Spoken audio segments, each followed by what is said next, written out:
Well, hello and welcome back to the Tin Barn. I'm Pragmatic Lee, and today we're going to continue on in our restoration of the Peter Wright post vise or leg vise.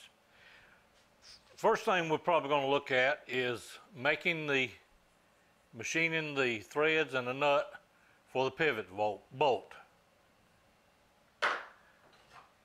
Next we'll look at putting the T-handle back together, threading and fixing it so they can be put back together. And then finally we'll look at making this bracket, this U-shaped bracket. I'll explain more in the video what this is used for, so stick with me and we'll get a little more accomplished on the restoration of the Peter Wright post vise. Okay, I got the pivot bolt out and got it cleaned up, and as I said in previously said in the video, I want to salvage this. I want to use this. The nut's missing. It would be a lot simpler just to go to the hardware store and pick up even a square head bolt and nut.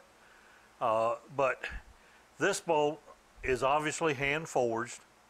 It was been part of the vise for well over the 100 years that I'm sure this vise is well over 100 years old. But in any case, one of the main reasons I want to keep this, besides it being original to the vise, hopefully you can see in the video this boss that is actually forged into the head. It's about probably 3/16 wide and maybe 3/8 inch long. But it's a boss that is formed into it. And if you look at this following picture, you can see what that's for. The picture, of course, is where this goes through and the movable jaw mounts, pivots on that. I measured this, and this is an oddball size. It measures out to 0.516 10 TPI. Now, modern day nominal threads, a 9/16 is 563, which is 15 thousandths, 15 thousandths smaller than this. A 5/8 is 625, which is about 50 thousandths larger than this. And 9/16 had 12 TPI, 5/8 11. As I said, this is a 10. I'm sure this was probably forged and threaded to match whatever was on hand, which I suspect at the time that this was made, there were no real standards. So I thought about what I was going to do, and I started to go to the hardware store and pick up a 7/16 square nut. Turn this down to 7/16. And then I happened to think about, I've got some old farm equipment around here, and so I decided to look around on that, and sure enough I found a 7/16 bolt and a nice old 7/16 nut that is aged to where it should match this in appearance. So what we're going to do is mount this in the 3-jaw chuck, and as you can see, it's obviously bent. So we won't get it to turn exactly straight. But I've messed with it, and the head on this will go behind the jaws and leave me enough room to turn out here. So I've messed around with this a little bit, and I think I found about the best spot where it will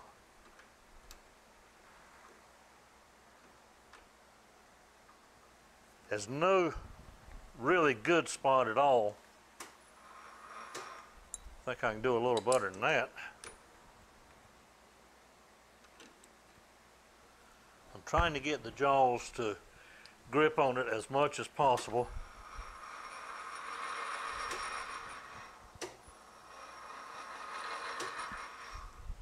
Now what I want to do is turn that down to match this bolt diameter, which is a little closer to nominal, but it is a 7/16 14.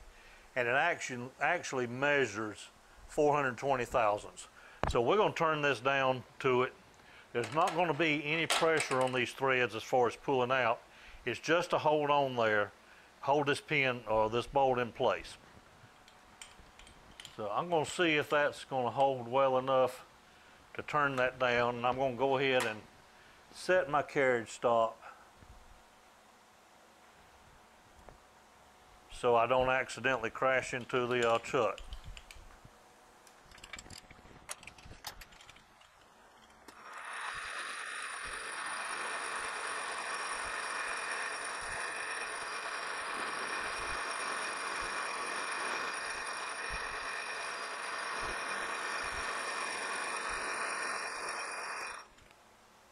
All right, let's get a measurement there and see how close, see how much we got to go. I know we're not close yet.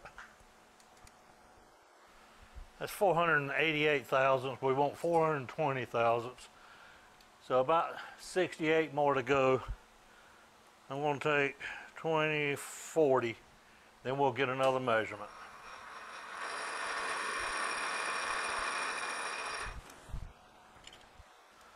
I bet when this Vise was originally built, there was no thoughts of a, even any dreams of a digital micrometer. Well, we got one, so we're going to use one. 442, so we need 22 more thousandths to go.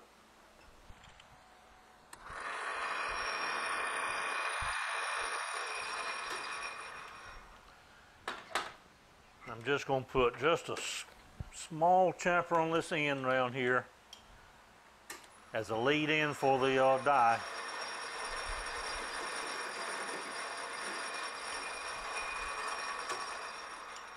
I didn't want to do a whole lot of that because that moved it just a little bit in the jaws. But I'm going to get the die and get set up on that, and we're going to turn this to match this nut. All right, I started trying to cut these threads with the die in the lathe, but this whole bolt has got just a slight taper to it. And when I started putting pressure on the end of it, it slid back in the jaws. So I've got it over here in the little Craftsman vise, which has soft jaws mounted on it, and got it tight in there. You know, I've heard it said you can't build a lathe without a lathe. I'm beginning to believe you can't repair a vise without a vise. But I got that clamped in. I'm going to put a little thread and oil, cutting oil on there, and see if we can get this thread cut this way.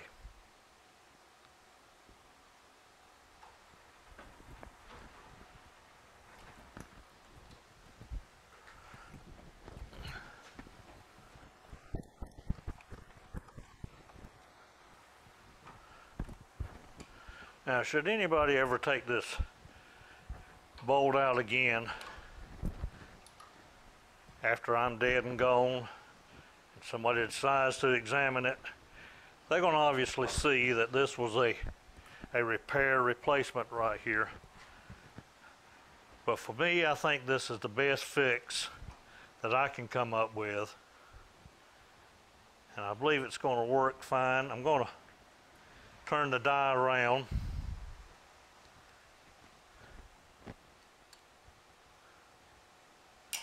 Turn it over so I can bottom it out just a little bit further, about another thread, half a thread or so.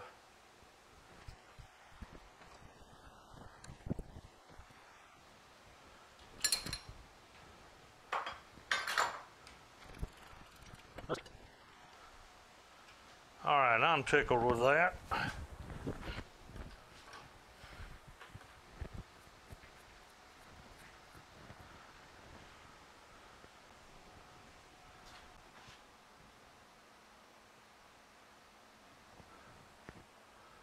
So here's what we have. We still got our original bolt.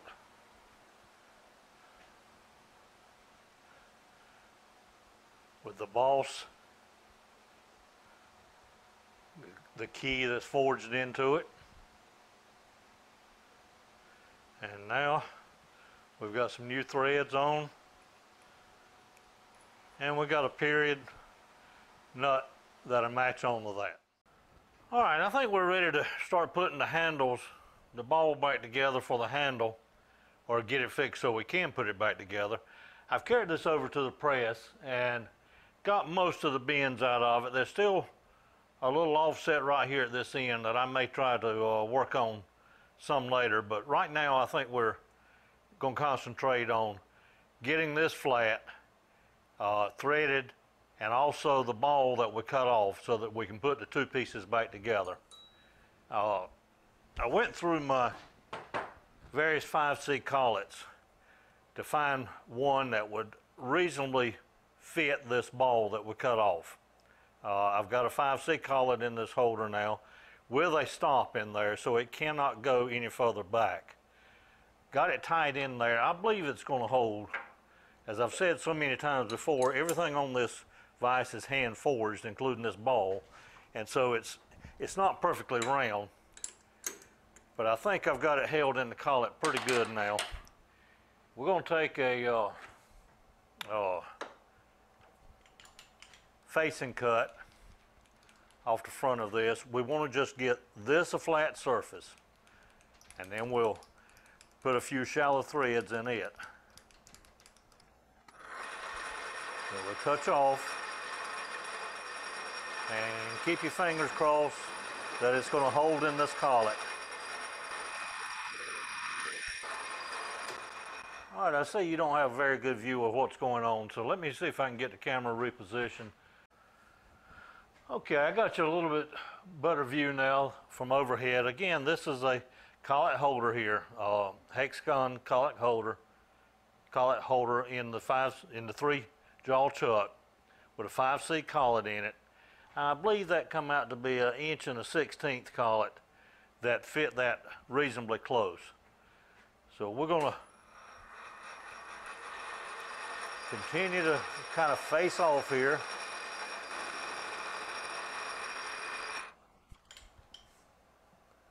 And that's a good flat surface right there. So we're going to get the cutting tool back out of the way now.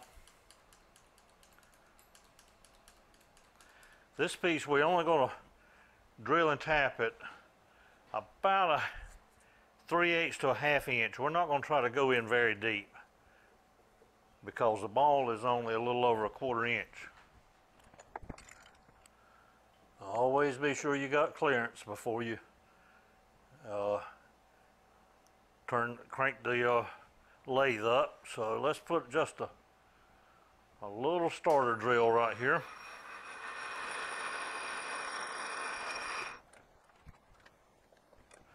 And now we've got our tap drill for a 1/4 20. And I've got it taped off for length. I just realized the battery in my tailstock DRO needs replacing, and I don't think I have any more in stock. So we're going to go in, like I say, about a 3/8, 7/16, something along that area. And this seems to be fairly soft material. Now we're going to start with our tapered tap, and don't expect it to go very far at all, but then we'll put the bottom tap in. Got some tapping, rapid tap in here.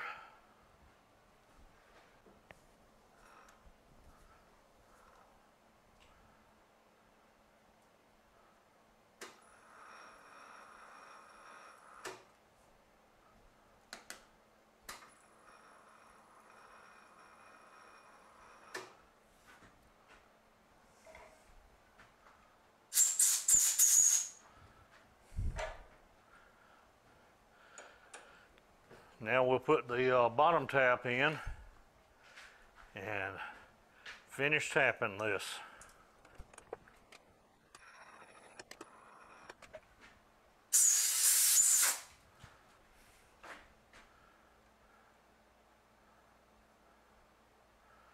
All right, that will be Loctited, some thread lock on that and locked in good. Now we'll place the handle in here and drill and tap that part. And I'm going to chuck this up about as close as I can.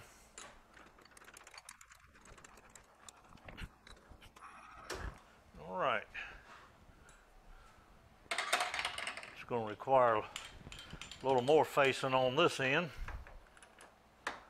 but we just want to get it flat.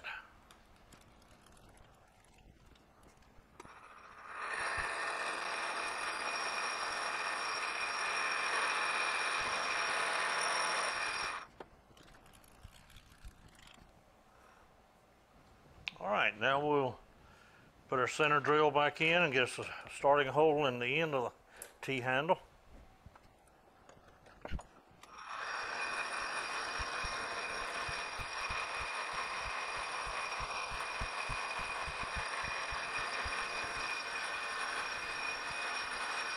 Okay, I'm going to carry this in plenty deep enough to get the rest of that grub screw in there. A little extra depth won't hurt a thing in the world here.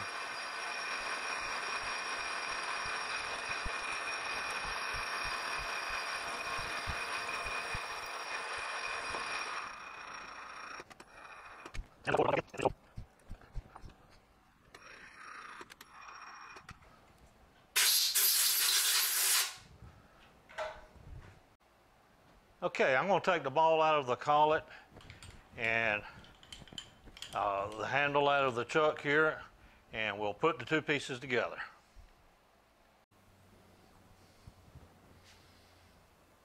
Okay, we've got a flat on the ball now, flat surface, and got it drilled and tapped for the 1/4-20. Like I say, we didn't go all the way through. Did the same thing on the T-handle. Drilled and tapped it. Now I'm going to put a little bit of Loctite in the, or I say Loctite. This is Permatex. It just happened to be what was available at the auto parts store when I stopped by.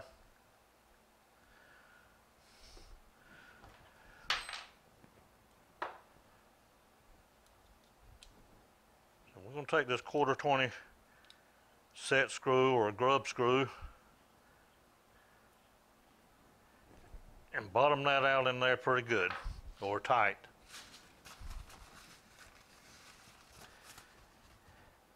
Now I'm going to hold off on putting the thread lock on this end for now. I don't know of any other reason to take this apart, but something may come up between now and the conclusion of this project. So for now, I'm just going to thread it on.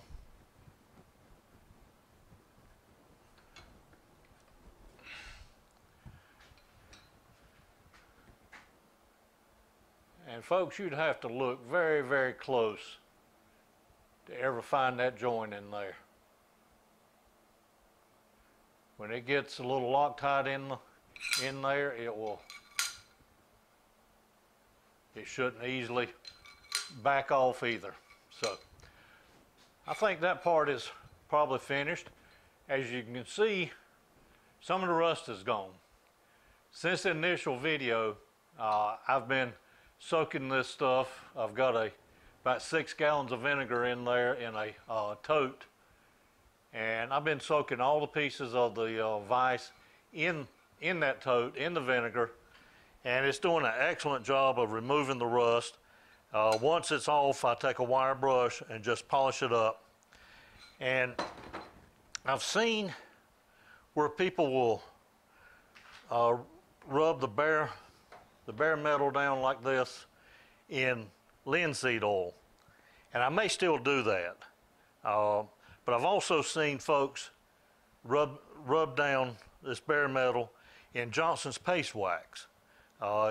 Get the metal up to where it's hot enough to melt the wax, just smoke the wax just a little bit, and then apply it on the metal.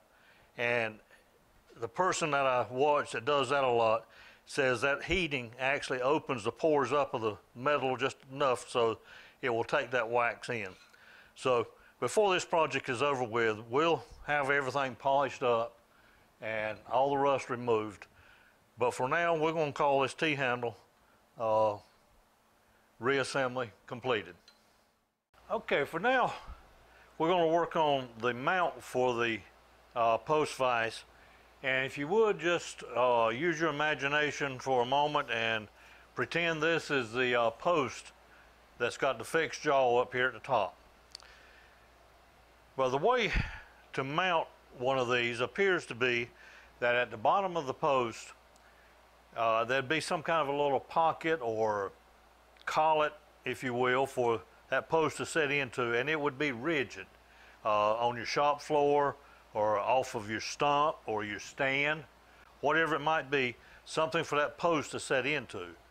But at the top, there's this mounting bracket. And, you know, as I look at this stuff, I'm amazed at the workmanship in it. This was made out of two pieces of metal. One, all this was hammered out, forged out. Then the metal was brought around here, bent into the U shape. There's a piece of metal, just a spacer block underneath here. You can see the seam in. But then this original piece of metal was bent down and forge welded. You can actually see the outline of it where it comes on around here. But it was forge welded back to itself, making this bracket. In the original video, I pointed out that the piece that around here was obviously not original. This looks more like some type of a U-bolt. It's had a hanger on it at some point in its life. It's got a pretty deep groove worn in there. But what should be here is a piece with a flat side. This should be flat. The spring will go down here and to push the movable jaw back and forth. So the end of the spring will mount into here. But on this side, this will be pulled up tight to the post, and there'll be slots in here. I found a picture online. Let me set that up there, and it may make a little more sense to you if you're not familiar with these vices. And I'll zoom you in just a little bit.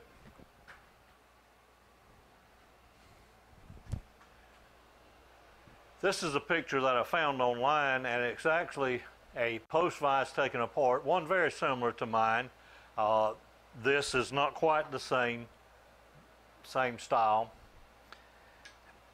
But I've had this picture for quite a while now, studying over the pieces. There's the thrust washer and collar. But it just dawned on me a little bit ago that the lead screw and T-handle are missing out of this picture. Not really sure what the story was. But here is a blow-up of these three pieces right here. This is the collar that we're going to replace this piece with. See, it will have a flat end. It will have slots milled into each side. And then it has what's called, let's see, a keyed wedge right here. And then a tapered wedge or a locking wedge. And that's what squeezes the spring and the leg against the end of this. So we're going to go over to the other side of the shop now. I've got a piece of material that it's a nice old rusty piece of, actually this looks like 1/4 inch by 1.5 inch stock. Found a piece about 6 foot long, new, very old stock, rusted and pitted. But this best looking side here is what we're going to turn out to the outside here. I don't want to use new metal on this. I want to keep it as original as possible, and what I have to add to it, I want to make it look as original as possible. So we're going to go over to the other side of the shop, and I'm not a blacksmith. I don't have an anvil. I don't have blacksmith tools at all, but we're going to heat this up with some MAP gas. I don't even have an acetylene torch here. But I'm going to lay this out, heat it up, and we're going to attempt to make some bends in it. All right, I'm over here in the what I call the dirty side of the tin barn. I've got the piece, I've got it laid off, got it laid out with some soapstone, but also some center punches, because I'm sure that soapstone's going to go away pretty quick. But I got it clamped down to my welding table, and I've got a partial bottle of MAP gas here. And from what I understand, MAP gas will get about 200-300 degrees hotter than propane. So I want to use this up first, and we're going to try to bend a 90 in this.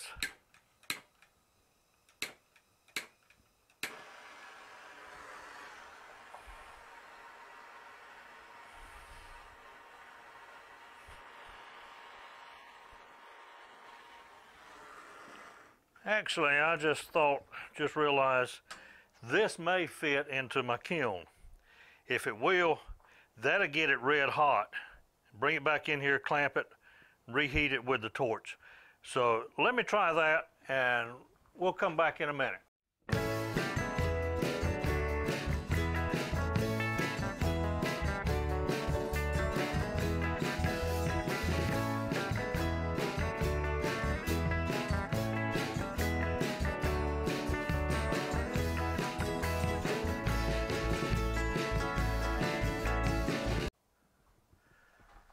Okay, I've had the piece heating in the kiln now for about 30 minutes. Got it up to about 1200 degrees, 1400 degrees. I'm going to go get it out now, and hopefully it'll be malleable enough that we can clamp it down on here and put a couple bends in it.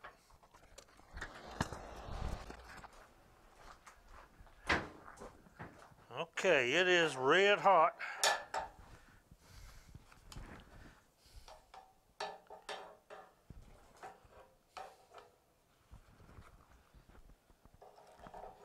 Realize it's going to lose its heat pretty quick on this metal table.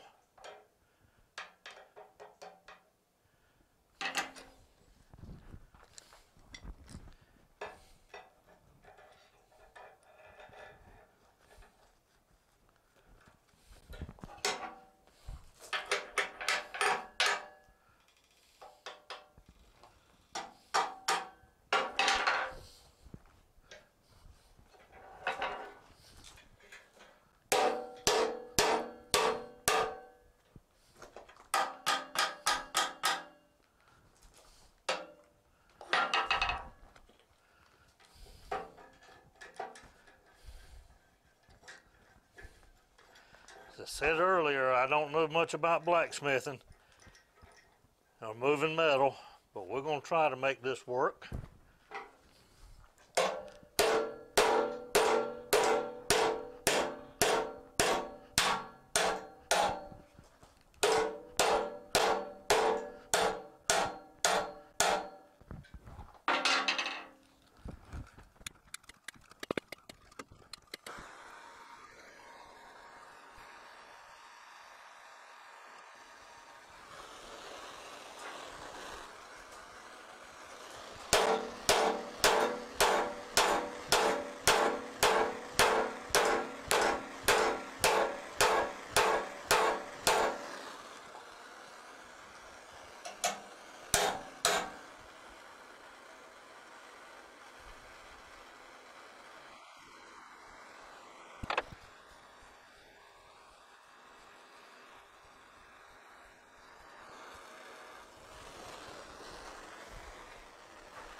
All right, we got that first bend in there. I obviously need to straighten out this part down here, get the 90, and then we'll be ready to move it out and bend it. Whew, I'm out of breath. I'll never make a blacksmith. I want to carry this back over to the kiln, bring it back up to heat again after I get some of this crook out, and continue that process in making this bend.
Well, there you have it, folks. 3 more pieces on the restoration of the Peter Wright post vise. We got a little bit more fabrication to do and machining to do. So stick with me. I'll be back shortly with a third part in this series. But until then, take care, and we'll see you on the next video.